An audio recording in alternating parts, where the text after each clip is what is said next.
রাসূলুল্লাহ সাল্লাল্লাহু আলাইহি সাল্লামের জন্মদিন পালনের বিধান কি? ১২ রবিউল আউয়ালে করণীয় এবং বর্জনীয় সম্পর্কে জানতে চাই।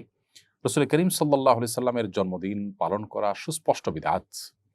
কারণ নবী করিম সাল্লাল্লাহু আলাইহি ওয়াসাল্লাম তিনি কখনো তাঁর প্রতি বছরে জন্মের যে তারিখটা ছিল সে তারিখটাকে কোনোভাবে উদযাপন করেননি, করতে বলেননি। কোনো সাহাবায়ে কেরাম, খোলাফায়ে রাশিদিন কারো থেকে বিষয়ে কোনো জাল হাদিসও পাওয়া যায় না। অতএব এরকম একটা বিষয়ে একজন মুসলমান যদি নিজের করণীয় মনে করে এরকম বিষয়কে, তাহলে সেক্ষেত্রে সেটি বিদআত হবে, পরিষ্কার বিদআত হবে, তাতে কোনো সন্দেহ নেই। ১২ই রবিউল আউয়াল উপলক্ষে বিশেষ কোনো করণীয় নেই, তবে বর্জনীয় আছে। সেটি হলো ১২ই রবিউল আউয়াল কেন্দ্রিক যে সমস্ত বিদআত হয়ে থাকে, জশ্নে জুলুস, ঈদে মিলাদুন্নবী বা অন্যান্য যে সমস্ত আনুষ্ঠানিকতা হয়ে থাকে, নবী জন্মের আনন্দের নামে যে আনুষ্ঠানিকতা হয়ে থাকে, সেটি নবী সাল্লাল্লাহু আলাইহি ওয়াসাল্লামের আদর্শের পরিপন্থী।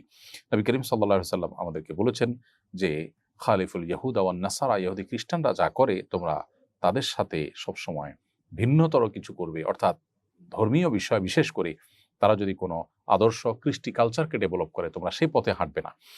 আ আজকে খ্রিস্টানরা তাদের নবীর জন্মদিবস পালন করছে। একটা সময় খ্রিস্টান ধর্মেও এটা নিষিদ্ধ ছিল। আ বাট তারা কালের আবর্তনে দেখা গেছে যে তারা পেগানদের বা প্রকৃতি পূজারীদের, অগ্নি পূজকদের কাছ থেকে এই জিনিসটা ধার করে নিয়েছে এবং আমরা তাদের থেকে ধার করে নিচ্ছি। আমাদের স্বকীয়তা, আমাদের যে বৈশিষ্ট্য, আমাদের যে শ্রেষ্ঠত্ব, আমাদের নবীর যে আদর্শ, সেখান থেকে আমরা বিচ্যুত হয়ে যাচ্ছি। একজন মুসলিম গড্ডালিকায় বা স্রোতে তিনি গা ভাসাবেন না, তিনি কোরআন ও সুন্নাহর প্রতি অনুসরণ করে চলবেন। অতএব আমাদেরকে নবী সাল্লাল্লাহু আলাইহি সাল্লামের জন্মদিবস কেন্দ্রিক কোনো আনুষ্ঠানিকতায় আমাদের অংশগ্রহণ করা জায়েজ নয়। তাছাড়া ১২ হলো এই দিনটিতে নবী সাল্লাল্লাহু আলাইহি সাল্লামের জন্ম হয়েছে কিনা সেটা নিয়ে ইতিহাসবিদদের মধ্যে নানাবিধ মত আছে। নবী সাল্লাল্লাহু আলাইহি সাল্লামের রবিউল আউয়ালে মৃত্যু হয়েছে এবং এই তারিখে মৃত্যু হওয়ার কথাও অনেক ইতিহাসবিদরা বলেছেন, যদিও এই বিষয়টা নিয়েও নানা মতভেদ আছে। তাদের কাছে, সাহাবীদের কাছে আসলে এই দিবসগুলোর উদযাপন খুব একটা গুরুত্বপূর্ণ বিষয় ছিল না বলেই এই তারিখ সংরক্ষণ করার পরে তাদের এত বেশি গুরুত্ব আরোপ তারা করতেন না। আজকাল আমাদের দিবস কেন্দ্রিক যে পৃথিবী তৈরি হয়েছে, সেখানে আমাদের কাছে দিবস অনেক গুরুত্বপূর্ণ। সেজন্য আমরা দিবসগুলোকে ওইভাবে সংরক্ষণ করি।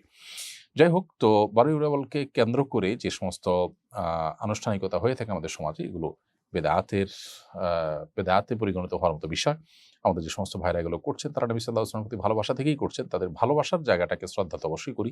কিন্তু ভালোবাসা প্রকাশের পদ্ধতি এবং আ বেদাতের প্রতি ঝুঁকে যাওয়া, এই জায়গা থেকে তাদের সরে আসা উচিত। আল্লাহর খাতিরে, আল্লাহর জন্য, আল্লাহকে সন্তুষ্ট করবার জন্য আমরা তাদেরকে বিনীতভাবে সে আহ্বান করব।